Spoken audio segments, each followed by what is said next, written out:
আলাইকুম, সবাই কেমন আছেন? আজকে আমি দেখেন এখানে ইলিশ মাছ ভাজি করতেছি। এই তো দেখেন বেগুন আমি এখানে হলুদ মরিচ লবণ দিয়ে নিয়েছি, এখন ঢাকি দিয়ে দিয়ে এরকম মিশিয়ে নিচ্ছি। এটা হাত দিয়ে না মিশালেও চলে।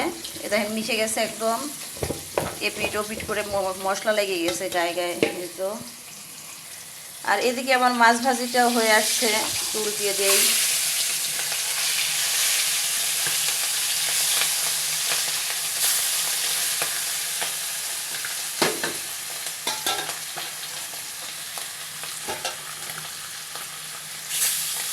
সাথে বেগুনও দিয়ে দিলাম।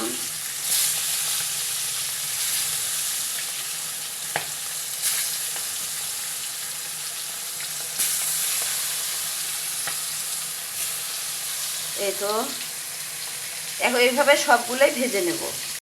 এই তো দেখেন আমার ইলিশ মাছ ভাজির সাথে বেগুন ভাজিও হয়ে গেল একসাথে। দেখেন কত সুন্দর হয়েছে, খেতেও খুবই টেস্টি। তো আমার এই ছোট্ট ভিডিওটা যদি ভালো লেগে থাকে, আপনারা লাইক কমেন্ট শেয়ার করে পাশে থাকবেন। আল্লাহ হাফেজ।